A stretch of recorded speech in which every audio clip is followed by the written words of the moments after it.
If you've been trying a lot to eat fully raw for an entire day, but you just can't seem to make it happen, then I think today's video might be really helpful for you, because I found a few tricks that have really helped me to succeed eating fully raw. Now, I want to be straight up. This video is not about eating fully raw for the rest of your life. That's not what I'm about. I like to eat raw for many days, usually on the weekends when I'm socializing with friends. Saturday, Sunday, Friday, and then during the week I usually eat fully raw. And I have found a few little tricks that really help me to make that transition back and forth between cooked and raw, because I'm not gonna lie, eating fully raw when you're just on a streak is definitely the easiest and it gives you the most potent results. And this also brings me to the first point I want to talk about today, and that is your why. This is really important that you find this out first, and we're going to talk about that later, but first I want to give you some practical tips. And the first one is your taste buds. This is so incredibly important and underestimated hugely, because what happens when we eat a lot of cooked and processed foods, like for example I did last weekend, I of course always keep it vegan and high carb, low sodium, but I ate a little bit more cooked foods, processed foods, because that's just how I like to roll. I don't want to put myself into a box of, okay, I'm a raw vegan and I can only eat raw food. I have tried that many times. It stresses me out. And at the same time, most of the days, especially in summer, I eat fully raw because it's just, there's so much good fruit out there. So, your taste buds. When you eat a lot of processed foods, they will readjust, especially if you eat very salty foods.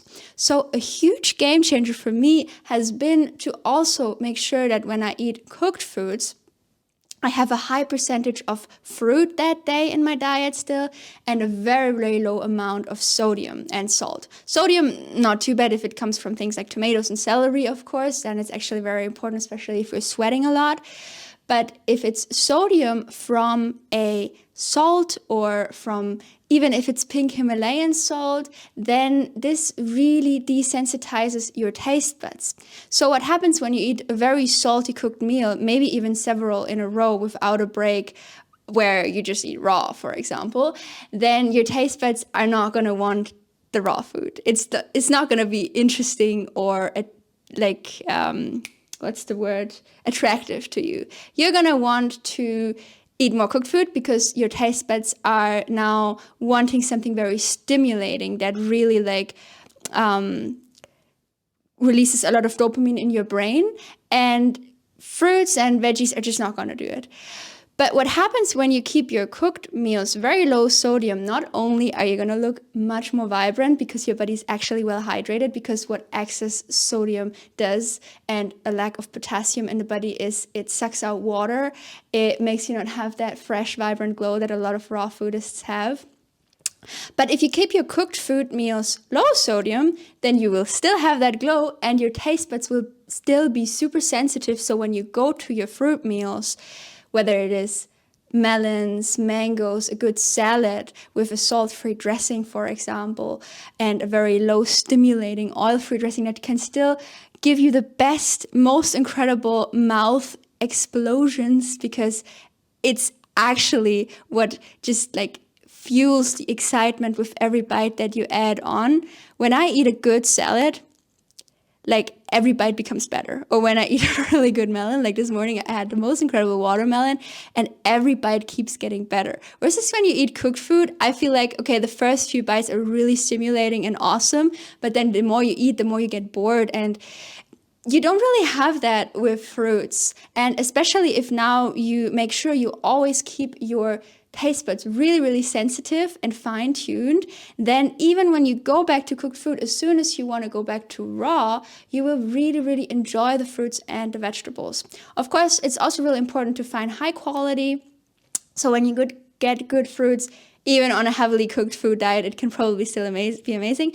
But nothing comes close to when you've been on a fully raw streak for, let's say, 4 or 5 days. Every meal just gets better. So you really want to work on that. That is my first tip. And the second one is also your microgut biome. So what I have found is if I keep my microgut biome clean and healthy, and you do not have to eat fully raw in order to achieve that. If you eat clean cooked meals, simple meals, high carbohydrates, And whatever you like to add, but just make sure it's not ultra processed. It has a ton of spices and condiments and especially oil and grease in it. Then your microgut biome will be craving those very simple foods, and you will be very satisfied with simple foods like raw foods. So this is also incredibly important. And I made a list. The last one is hydration. So hydration is also amazing because when you're more hydrated, you crave more hydrating foods. It's like, I wouldn't say it's a vicious cycle, it's a positively empowering cycle, but it can also be a vicious cycle on the other hand side if you're eating McDonald's every day, which I don't have anything against that, and I want to be clear, like I'm just sharing my own experience and I want to serve everyone who wants a bite of that. But let's say you are eating McDonald's every day, then that dehydrates the body because the food does not contain a lot of water, especially not structured water that is hydrating your cells. So then you will continue to crave these lower water content foods because your hydration levels are not as high, even if you drink a lot of water. And when you, however, have a very high hydration level in the body, then that is also what your body is going to crave and wants to continuously go back to. So yeah, hydration, taste buds, and microbiome, if you adjust these right before you want to dive into a fully raw day, then this is what your body is going to gravitate towards and crave. Versus if you do not take care of these three factors first, by, for example, transitioning very slowly, and first of all, starting with fruit for breakfast and cooked lunch and dinner, and then fruit for breakfast and lunch and a cooked dinner, then you will not crave fully raw for the whole day. You will, at the end of the day, go to the fridge and you will want something a little bit more stimulating because that is what your taste buds, your microbiome is used to and wants more of. But when you eat a lot of fruit, that is what the bacteria in your gut consists of now and is asking for. So when I'm hungry, the first thing I think about is fruit.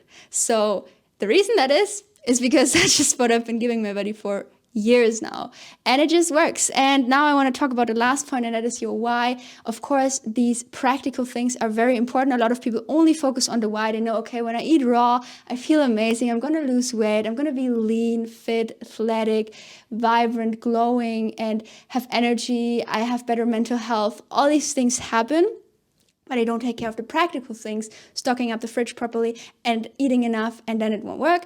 But also only taking care of the practical things, but not actually knowing why am I even doing this? Maybe just following peers or other people online and seeing them do it and wanting to do the same.